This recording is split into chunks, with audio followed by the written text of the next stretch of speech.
फिर नेक्स्ट आप क्या कहते हैं स्पेस रिलेशनशिप्स, और ये आपके मतलब इंसाइजर्स के प्राइमरी से परमानेंट में जब आपके इंसाइजर्स चेंज होते हैं तो उसमें उनकी अकोमोडेशन कैसे होती है, और जो आपके बाकी प्राइमरी टीथ हैं यानी कैनाइन्स और प्राइमरी मोलर्स हैं उनकी जो आपकी रिप्लेसमेंट है परमानेंट के साथ, उनमें जो मतलब अकोमोडेशन है वो किस तरह हो।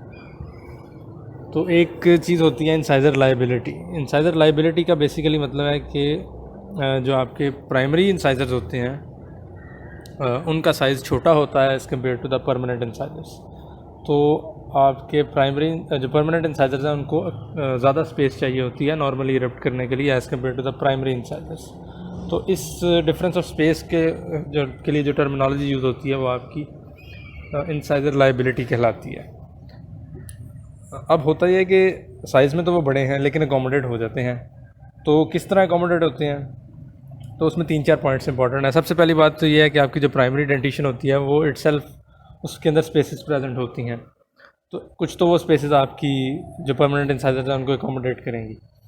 फिर सेकेंडली जो चीज़ इंपॉर्टेंट है वो ये है कि विद ग्रोथ आपकी जो आर्च की विड्थ है डेंटल आर्च की वो इंक्रीज़ होती है। इसकी रीज़न ये है कि जब आपके दांत ग्रो करते हैं तो सिर्फ वो मतलब वो क्लूजली इरप्ट नहीं कर रहे होते, वो थोड़ा सा वाइड भी होते हैं यानी बकली भी इरप्ट करते हैं थोड़ा सा।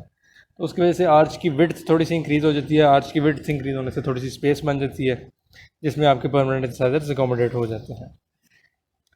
दूसरी बल्कि तीसरी इंपॉर्टेंट चीज़ फिर उसमें ये आ जाती है कि आपके जो प्राइमरी इंसाइजर्स होते हैं वो ऑलमोस्ट अपराइट पड़े होते हैं, यानी आप समझें कि बिल्कुल स्ट्रेट 90 डिग्रीज़ पे होते हैं अगर उसका एंगल निकाल लें आप मैंडिबल के लोअर बॉर्डर से। तो जब आपके परमानेंट इंसाइजर्स आते हैं तो वो थोड़ा सा लेबियली इंक्लाइंड होते हैं। अब लेबियली इंक्लाइंड होंगे तो ऑब्वियसली थोड़ी सी स्पेस पीछे बन जाएगी, यानी अगर आप उनको बाहर की तरफ प्लेस कर देंगे तो वो थोड़ी सी स्पेस कम लेंगे एज़ कम्पेयर टू अगर वो बिल्कुल स्ट्रेट खड़े होंगे। तो वो उस वजह से थोड़ी सी स्पेस निकल आती है 1 to 2 मिलीमीटर्स। और फाइनली फिर आपकी जो आपने प्राइमेट स्पेस पड़ी थी पीछे उसमें आपके मैंडिबुलर कैनाइन्स जो है उसमें शिफ्ट हो जाते हैं। जब परमानेंट इंसाइजर आता है तो वो प्राइमेट स्पेस के अंदर चला जाता है, तो उसकी वजह से भी थोड़ी सी स्पेस आगे बन जाती है जिसमें आपके परमानेंट इंसाइजर अकोमोडेट हो जाते हैं। तो ये आपकी बेसिकली है कि इंसाइजर लाइबिलिटी किस तरह अकोमोडेट होती है। और फिर आपकी एक स्टेज आ जाती है अगली डकलिंग स्टेज। अब ये होता ऐसे है कि अपर एंटीरियर्स के अंदर ये होता है यूजुअली आपके जो परमानेंट इंसाइजर्स आते हैं मैक्सिला के, उसके अंदर यूजुअली एक डायस्टीमा प्रेजेंट होता है, थोड़ी सी स्पेस प्रेजेंट होती है सेंट्रल इंसाइजर्स के दरमियान। अब होता है जब लैटरल इरप्ट कर रहे होते हैं तो लैटरल इरप्ट करते हुए आपकी जो सेंट्रल की रूट है उस पर फोर्स लगाते हैं जिसकी वजह से वो थोड़ा सा डिस्टली टिप हो जाते हैं।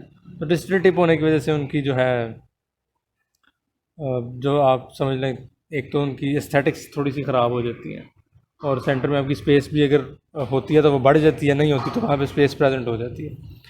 और फिर आपका जब इसके बाद जब आपका केनाइन इरप्ट करता है तो वो उसकी लैटरल्स की रूट को इसी तरह फ्लेयर करता है, और फिर जब पूरा केनाइन इरप्ट कर देता है तो वो सारे जो है वो अंदर की तरफ पुश हो जाते हैं और फिर वो आपका जो स्पेस है वो क्लोज हो जाती है। तो ये बेसिकली एक नेचुरल फिनोमेना है कि ड्यूरिंग ग्रोथ आपका सेंट्रल डायस्टीमा बन जाए, तो ये एक नॉर्मल फिनोमेना है, यानी उसको आप एनॉमली कंसिडर करके ट्रीट नहीं करेंगे। तो इस सारी स्टेज को कहते हैं कि ये अगली डकलिंग स्टेज है, और ये बेसिकली 8 से 9 साल की उम्र में जब आपका केनाइन इरप्ट कर रहा होता है तब होती है। उसके बाद आप क्या देते हैं स्पेस रिलेशंस जो केनाइन्स और प्राइमरी मोलर्स के होंगे और जिनको केनाइन्स और प्री मोलर्स जो है वो रिप्लेस करेंगे। तो उसमें ये होता है कि उसमें आपकी लीवर स्पेस इंपॉर्टेंट आ जाती है। लीवर स्पेस सिंपल ये है कि जो आपके सी, डी और ई पड़े होते हैं उनकी जो मीजियो डिस्टल विड्थ होती है वो 3, 4 और 5 जिनसे उसने रिप्लेस होना है उससे ज़्यादा होती है। यानी जब सी, डी, ई की जगह 3, 4, 5 आ जाएंगे तो थोड़ी सी स्पेस बाकी रह जाएगी।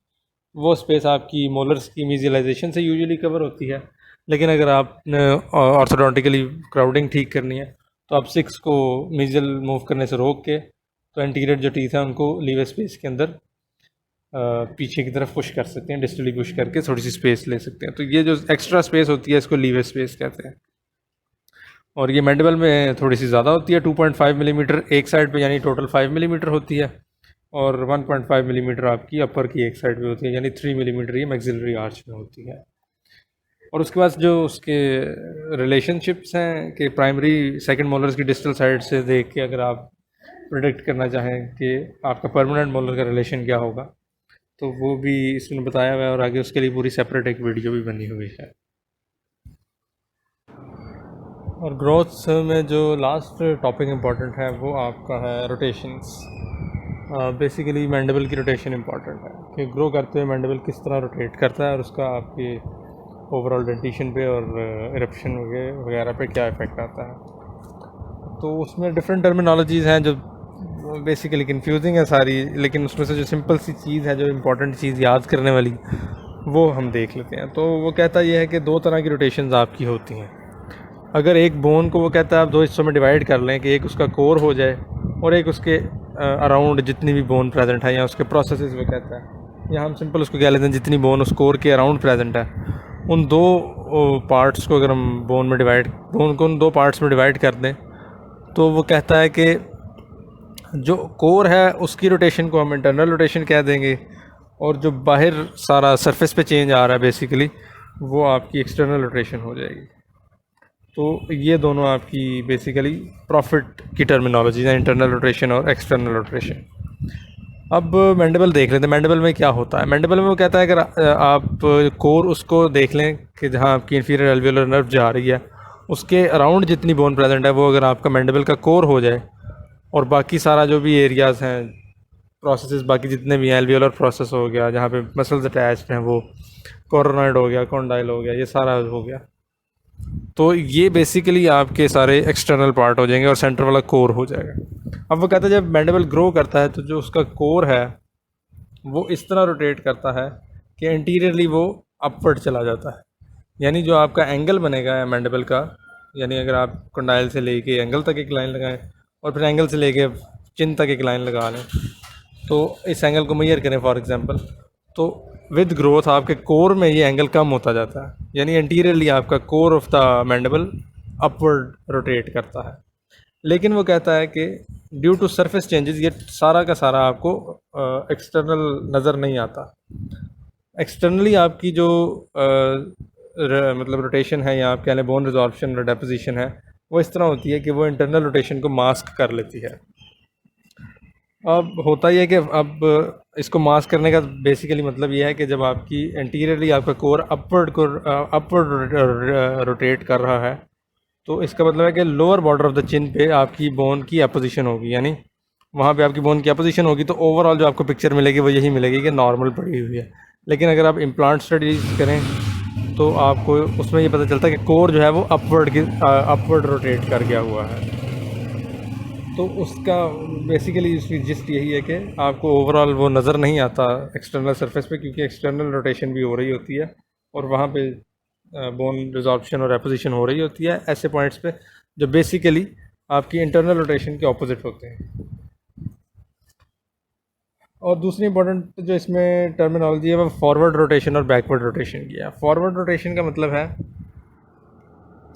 तो फॉरवर्ड रोटेशन का बेसिकली मतलब है कि जो आपकी पोस्टीरियर पार्ट है मैंडिबल का, यानी जो एंगल ऑफ द मैंडिबल है वहाँ पे आपकी ग्रोथ ज़्यादा होगी एज़ कम्पेयर टू जो आपका चिन वाला एरिया है उसके रिलेटिवली जो पोस्टीरियर ग्रोथ है वो ज़्यादा होगी। तो पोस्टीरियर ग्रोथ जब ज़्यादा होगी तो ऑब्वियसली आपका ओवरऑल जो एंगल बनेगा मैंडिबल का एंगल वो शॉर्ट होता जाएगा। तो ऐसे जो पेशेंट्स होंगे उनमें टेंडेंसी होगी जिनमें ये रोटेशन होगी कि वो शॉर्ट फेस की तरफ चले जाएंगे, यानी उनके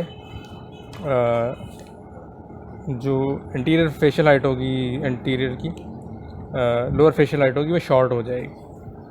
इस तरह रोटेट अगर मैंडिबल करेगा। और दूसरी जो आपकी बैकवर्ड रोटेशन है उसमें यह है कि जो इंटीरियर ग्रोथ होगी, चिन वाली साइड पे ग्रोथ होगी वो ज़्यादा होगी as compared to the posterior part, यानी एंगल वाली साइड की निस्बत। तो इसमें आपकी जो टेंडेंसी होगी वो लॉन्ग फेस की तरफ चली जाएगी और इसमें सारे एंगल्स जो है इंक्रीज़ हो जाएंगे।